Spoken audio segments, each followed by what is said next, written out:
If you are currently listening to the recording of this audiobook, you are supporting a dreamer, a thinker, an educator, and a mother. And for that, I would like to hug you. Your very talented author, Heidi Marie, is one of my dearest and most trusted friends. Her light and love and personality take over a room. We first met through mutual friends for sushi, and I rudely shushed her loud talking in a restaurant. Not recommended for making fast friends. I've come to embrace all of her loudness, knowing our friendship has been cemented in truth, in showing up when things get tough, and in sushi. Heidi has compiled this exceptional book of firsthand stories of amazing mamas bringing their babies earthside, along with tips and space for you to document your own journey. Heidi dreamed about writing this book for years over countless phone conversations with me. When she shared the cover with others, the same questions came up. Who is the girl on the cover? What is her story? Well, it's me, Amy, and my big glowing belly is on the cover of Birth Story. The photograph taken by Anna May is me largely pregnant with my third child. Previously, I had an induced vaginal birth with baby number 1 and a breech planned cesarean with baby number 2.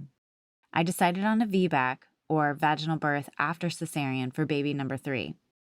My husband, Brian, was on board after meeting with a new VBAC supportive OBGYN since our risk was low. He just asked that we please not find ourselves in a dangerous situation. I dove into the research on VBACs and concluded my best shot was an all-natural birth. Halfway through my pregnancy, I knew hiring a doula was a must, and I had moved 800 miles away from Heidi. I needed someone to be an advocate for me when we were in uncharted waters, who would ideally increase my chances of a successful VBAC. I also studied and practiced hypnobirthing, which had a great impact on the outcome of this pregnancy. On July 23rd, I woke up feeling a little off. The 2 kiddos were whisked away by their grandparents for the day, and I tried to relax at home. Contractions would come and go, which I believed to be more false labor than anything else. I was 39 weeks.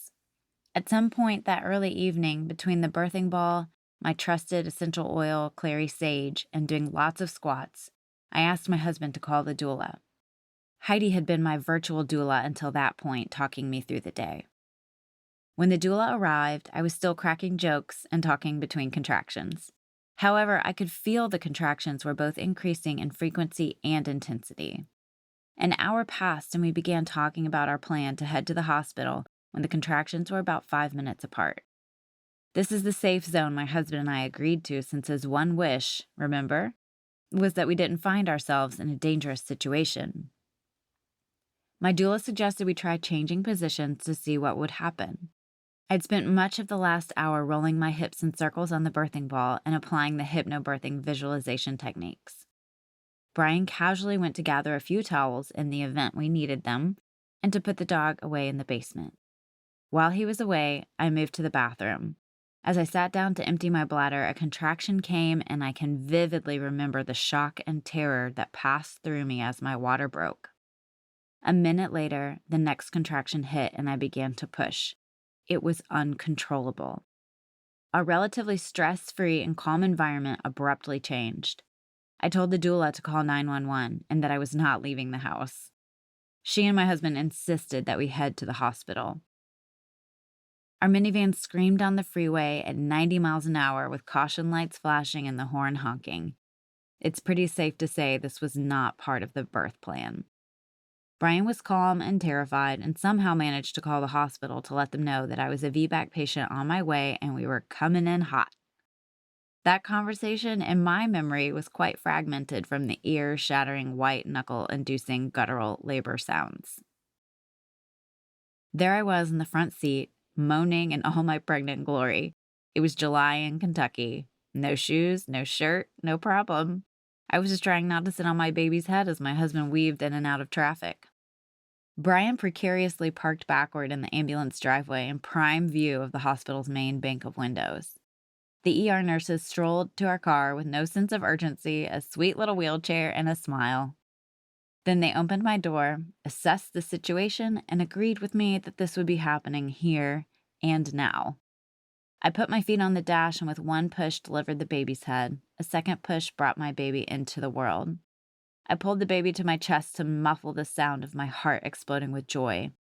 At 7:24 p.m. on July 23rd, the nurse asked what the baby's sex was. I leaned away to reveal I had birthed our sweet baby boy. Happy doesn't quite describe it. Proud doesn't really touch it. I was floating on a euphoric adrenaline high like nothing else. I looked at Brian and said, "Isn't this amazing?" To which he replied something to the tune of, "Can we please go inside the hospital now?" I had a large amount of bleeding afterward, so I was given Pitocin and a few stitches, and we were off to a recovery room. Since we waited to find out the baby's sex, I had promised our 2 older children they would be the first to know. We FaceTimed the grandparents and asked to see the kiddos. Keep in mind that at this point, no one even knew I was actually experiencing real labor. We panned the camera down to my arms so they could be the first to hear the news and meet their baby brother. Lots of squeals and questions ensued.